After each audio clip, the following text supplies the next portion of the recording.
नवाबों और सरदारों के बच्चे फायरिंग करते हुए टीपू सुल्तान से निकलते हुए एयरपोर्ट के अंदर दाखिल हो गए। उसके बाद सिक्योरिटी इदारों ने उन्हें गिरफ्तार किया और गिरफ्तार करने के बाद पुलिस के हवाले किया। गाड़ी से एक लड़की जो है वो फरार हो जाती है, थाने इनको मुंतकिल किया जाता है। गाड़ी के अंदर जो एक नौजवान था, जो बासर एक शख्सियत है, उनका जो बेटा है, उसकी इस लड़की से दोस्ती थी, तल कलामी भी हुई, हवाई फायरिंग भी हुई। इतने बासर लोग हैं ये, जो मुकदमा है वो सरकार की मुद्दत में होता है, किसी को भी नामजद नहीं किया जाता है। प्रेशर आने के बाद इस मामले को दबाने की कोशिश शुरू कर दी गई। जिन लोगों को हिरासत में लिया गया था, तमाम तर लोगों को छोड़ दिया गया। दोनों पार्टियों के दो गनमैन जो हैं वो बिठाए गए। अस्सलाम वालेकुम नाज़रीन, मैं हूं ज़ुहैब मंशा।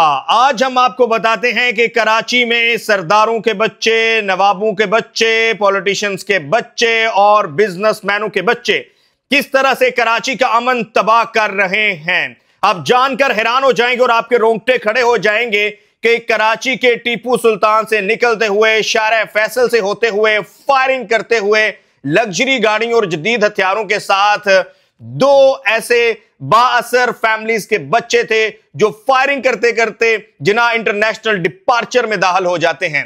यह बात नाकाबिले यकीन है, यह बात सुनकर यकीन नहीं आता कि जिन्ना इंटरनेशनल, जो कि कराची का पाकिस्तान के इंटरनेशनल एयरपोर्ट है, वहां पर ये फायरिंग करते हुए डिपार्चर में दाखिल होते हैं और उसके बाद फिर इन्हें एएसएफ गिरफ्तार करके पुलिस के हवाले करती है। लेकिन इससे भी ज्यादा इंटरेस्टिंग और अलमिया की बात यह है कि पुलिस बजाय ऐसे अफराद को सजा दे, उनके खिलाफ मुकदमा दर्ज करे, मीडिया को बताएं, यह सब कुछ पुलिस की तरफ से छुपाया जाता है, दबाया जाता है। और बजाय ऐसे कि वो लोग जो कि फायरिंग कर रहे थे, हमारे जराए के मुताबिक मुबैना तौर पर एक बड़े सियासी फैमिली से ताल्लुक है और दूसरे का एक कराची की बड़ी बिजनेस फैमिली से ताल्लुक है, उनका यह साहबजादा है। इन को बताने की बजाय, इनको सजा देने की बजाय, इनको निशाने इबरत बनाने की बजाय पुलिस छुपाती है। और जब मीडिया भी राब्ता करता है, मैंने जब राब्ता किया एसएचओ मूसा कलीम से, उन्होंने कोई फीडबैक नहीं दिया। वहां पर एसएसपी मलीर हैं, उन्होंने कोई फीडबैक नहीं दिया, काशिफ अब्बासी।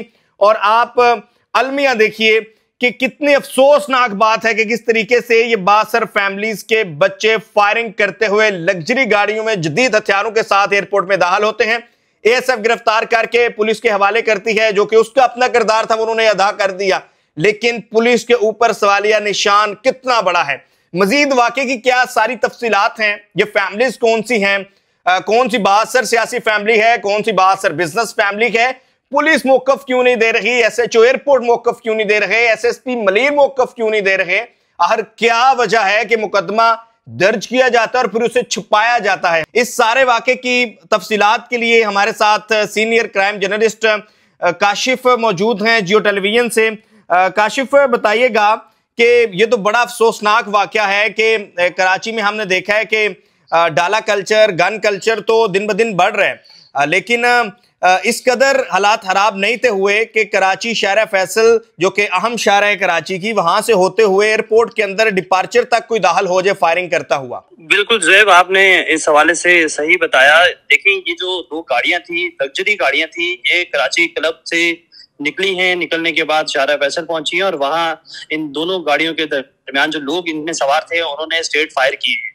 2 अफराद इस वाकये के अंदर जख्मी होते हैं। ये गाड़ियां इसी तरह रात 3, साढ़े 3 बजे के करीब का ये वाकया है और ये गाड़ियां फायरिंग करते हुए एयरपोर्ट की तरफ फरार होती हैं। होता यूं है कि एक गाड़ी जो लग्जरी गाड़ी है वो दूसरी गाड़ी से बचने के लिए एयरपोर्ट का जो डिपार्चर का ब्रिज है, उस ब्रिज के ऊपर दाखिल होती है और वहां से एयरपोर्ट के अंदर दाखिल हो जाती है। फिर उसके बाद जो एएसएफ के एहलकार हैं वो इनको रोकने की पहले तो कोशिश करते हैं और उसके बाद जब ये डिपार्चर के लिए एयरपोर्ट के अंदर दाखिल हो जाती है, वहां पहुंच जाती है और उसके बाद इसको घेरे में लिया जाता है और इस गाड़ी से एक लड़की जो है वो फरार हो जाती है। जो गाड़ी के अंदर लोग सवार होते हैं उनको अपनी तहवील में लिया जाता है।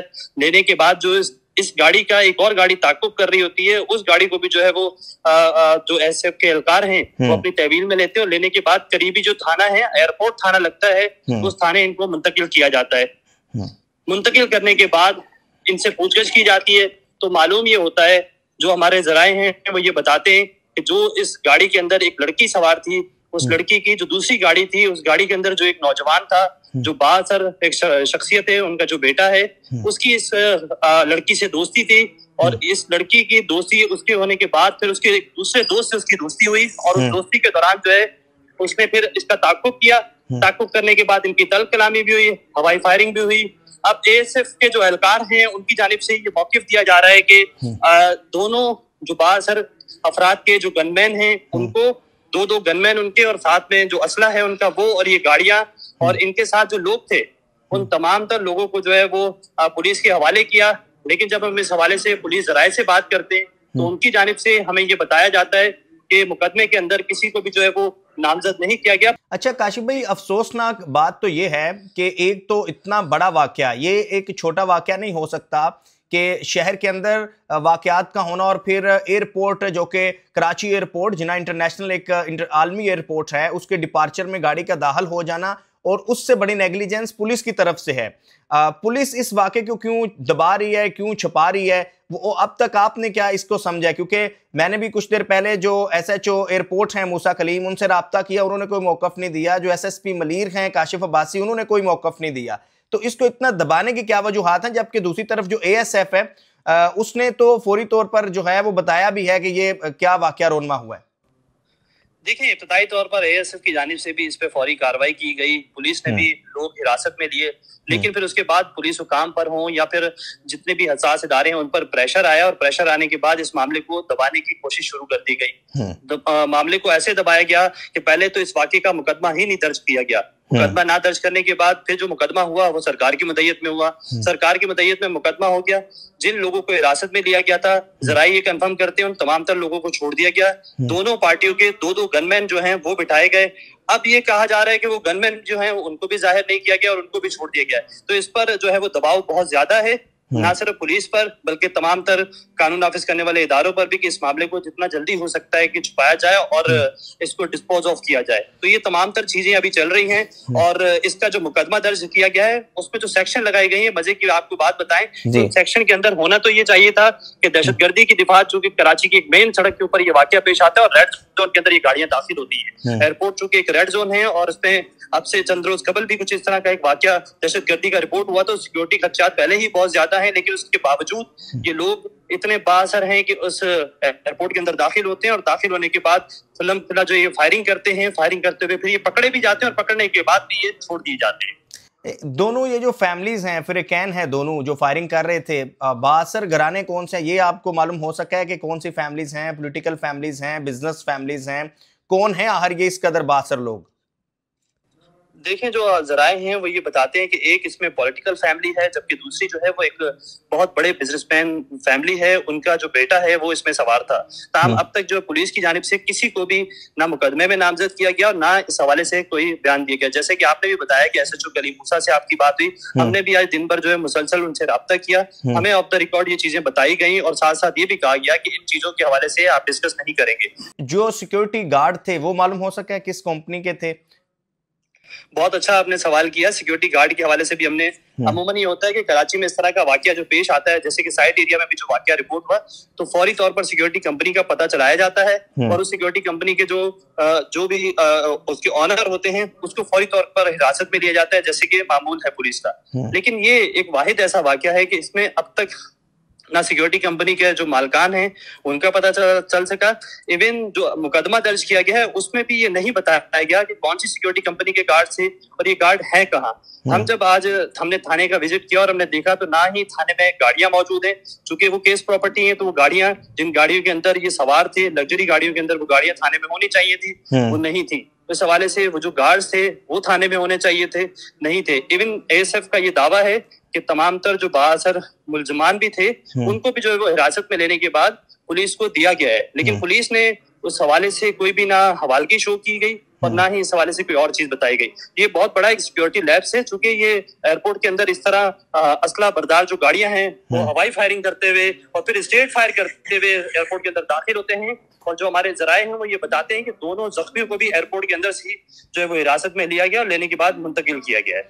लेकिन काशिफ, आप ये बताइएगा कि एक तरफ तो सिंध गवर्नमेंट कैंपेन चला रही है टिंटेड गाड़ियों के ऊपर, सायरन के ऊपर, हॉर्न के ऊपर, गार्ड्स यानी असला लहराने के ऊपर, असला शो के ऊपर, और दूसरी तरफ इस तरह की बड़ी नेग्लिजेंस।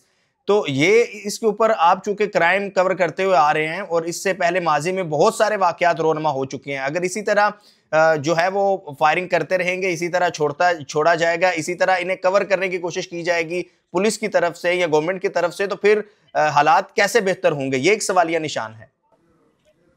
जी देखिए, एक बहुत बड़ा वाकई सवालिया निशान है। 4 रोज कबल वजीर आला सिंध एनडी यूनिवर्सिटी जाते हैं, वहां वो एक जो है वो एक गाड़ी को देखते हैं और उस गाड़ी को जो है वो मशकूक पाते हैं और उस पर वो हुक्म देते हैं कि जो भी फैंसी नंबर प्लेट की गाड़ियां हैं उनको जल्द पकड़ा जाए।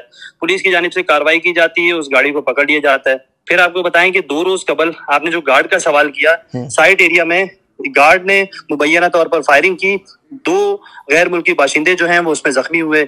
उस पर जो है ना सिर्फ गवर्नर सिंध ने बल्कि वजीर आला सिंध ने और दीगर जो वजीर दाखिला हैं उन्होंने भी बयान दिया कि सख्ती से पुलिस को हिदायत जारी की गई कि शहर में जो टिंटेड गाड़ियां हैं उन पे कार्रवाई की जाए, जो फैंसी नंबर प्लेट्स की गाड़ियां घूम रही हैं उन पर कार्रवाई की जाए।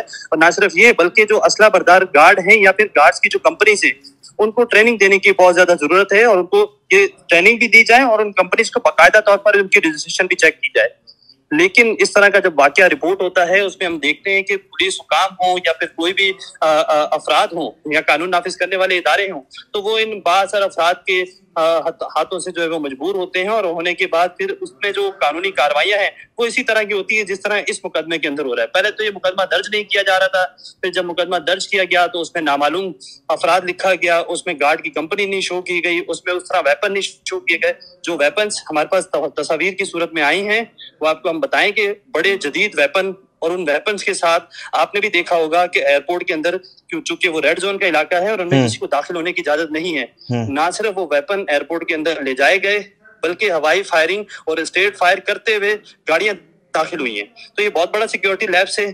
पुलिस के ऊपर जो है वो बहुत ज्यादा प्रेशर है, पुलिस को चाहिए कि इस पे जो है वो शफाफ इंक्वायरी भी की जाए। ना सिर्फ पुलिस बल्कि एयरपोर्ट पे भी मुख्तलिफ सिक्योरिटी इदारे हैं, उन सिक्योरिटी इदारों को चाहिए कि इस पे मुकम्मल छानबीन करके तफसीली रिपोर्ट जो है वो दी जाए। बिल्कुल ऐसी है। बहुत शुक्रिया काशिम मुश्ताक, आपने सारी तफसील से इस वाक़े के हवाले से आगाह किया कि अब तक इस पर क्या हुआ है। Thank you very much. Unfortunately ऐसा वाक़या नहीं होना चाहिए और हम यही कहेंगे कि आईजी साहब इसका नोटिस लें, सीएम साहब मुराद अली शाह साहब इसका नोटिस लें और ऐसे लोगों को कम से कम अवाम के सामने रखें कि इस तरह किसी को भी कानून हाथ में लेने की इजाजत नहीं दी जा सकती। अदरवाइज आप जितनी भी कंपेन्स करते रहें, बातें करते रहें, वो बातों की हद तक ही महदूद रहेंगी, आपको कोई नताइज हासिल नहीं होंगे। इसी तरह इसी चैनल से हम आपको अपडेट रखेंगे। Thank you very much.